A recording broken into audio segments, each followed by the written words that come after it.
Assalamualaikum teman-teman, kami dari kelompok 4. Di sini kami akan menjelaskan tentang definisi pemasaran dan konsep pemasaran. Yang pertama, definisi pemasaran. Pemasaran merupakan suatu proses dan manajerial yang membuat individu atau kelompok mendapatkan apa yang mereka butuhkan dan inginkan dengan menciptakan, menawarkan, dan mempertukarkan produk yang bernilai kepada pihak lain atau segala kegiatan yang menyangkut penyampaian produk atau jasa mulai dari produsen sampai konsumen. Selanjutnya, definisi pemasaran menurut para ahli. Yang pertama, menurut Philip Kotler, pemasaran adalah kegiatan manusia yang diarahkan untuk memenuhi kebutuhan dan keinginan melalui proses pertukaran. Selanjutnya, Philip Kotler dan Armstrong, pemasaran adalah sebagai suatu proses sosial dan manajerial yang membuat individu dan kelompok memperoleh apa yang mereka butuhkan dan inginkan lewat penciptaan dan pertukaran timbal balik produk dan nilai dengan orang lain. Yang ketiga, menurut William Stampton, pemasaran adalah sistem keseluruhan dari kegiatan usaha yang ditujukan untuk merencanakan, menentukan harga, mempromosikan dan mendistribusikan barang dan jasa yang dapat memuaskan kebutuhan maupun pembeli potensial. Yang keempat, menurut American Marketing Association atau AMA, pemasaran adalah suatu fungsi organisasi dan seperangkat proses untuk menciptakan, mengkomunikasikan, dan menyampaikan nilai kepada pelanggan, mengelola hubungan dengan pelanggan dengan cara-cara yang menguntungkan organisasi dan para pemangku kepentingan. Selanjutnya, konsep dasar pemasaran. Ada konsep produksi, konsep produk, konsep penjualan, konsep pemasaran, dan konsep pemasaran sosial. Yang pertama, konsep produksi. Konsep ini berpendapat bahwa konsumen akan memilih produk yang mudah didapat dan murah harganya, sehingga fokus utamanya adalah meningkatkan efisiensi produk dan memperluas cakupan distribusi. Contoh produk atau perusahaan yaitu produk-produk Cina, misalkan elektronik dan smartphone atau HP Xiaomi. Kita dapat menikmati handphone dengan teknologi dan model up-to-date dengan harga yang jauh lebih murah, serta produk Xiaomi begitu mudah didapatkan di counter-counter.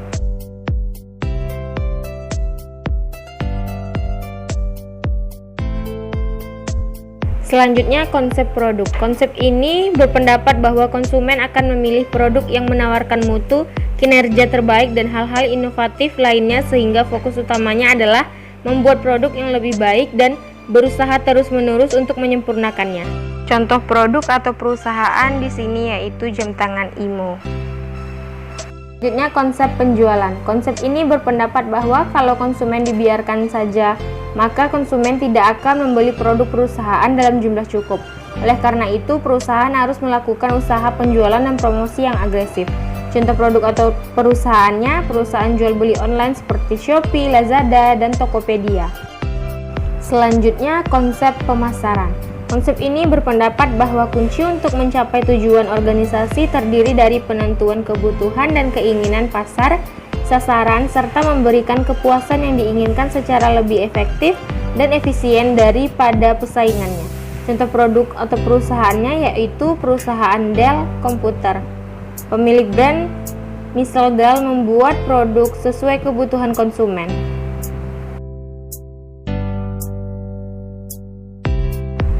Yang terakhir yaitu konsep pemasaran sosial. Konsep ini berpendapat bahwa tugas perusahaan adalah menentukan kebutuhan dan keinginan serta kepentingan pasar sasaran dan memenuhi dengan lebih efektif dan efisien daripada saingannya dengan mempertahankan atau meningkatkan kesejahteraan konsumen dan masyarakat. Contoh produk atau perusahaannya yaitu Aqua. Bagaimana pemasaran farmasi di Indonesia? Pemasaran farmasi di Indonesia pada umumnya adalah dari industri farmasi yang berkembang menjadi pedagang besar farmasi atau PBF. Produk farmasi dijual kepada ahli farmasi, akan tetapi melalui agen atau distributor yang dipromosikan kepada tenaga kesehatan seperti dokter, bidan, perawat, apoteker, dan lain-lain. Akan tetapi yang membeli pada akhirnya adalah konsumen atau pasien. Bagaimana peranan apoteker dalam pemasaran farmasi? Yang pertama, menyusun, memastikan, dan mempertahankan penerapan sistem manajemen mutu. fokus pada pengelolaan kegiatan yang menjadi kewenangannya, serta menjaga akurasi dan mutu dokumentasi, menyusun dan atau menyetujui program pelatihan dasar dan pelatihan lanjutan mengenai CDOB untuk semua personil yang terkait dalam kegiatan distribusi.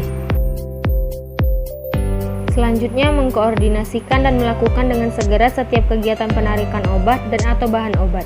Memastikan bahwa keluhan pelanggan ditangani dengan efektif, melakukan kualifikasi dan persetujuan terhadap pemasok dan pelanggan, meluluskan obat dan atau bahan obat kembalian untuk dikembalikan ke dalam stok obat dan atau bahan obat yang memenuhi syarat jual, turut serta dalam pembuatan perjanjian antara pemberi kontrak dan penerima kontrak yang menjelaskan mengenai tanggung jawab masing-masing pihak yang berkaitan dengan distribusi dan atau transportasi obat dan atau bahan obat.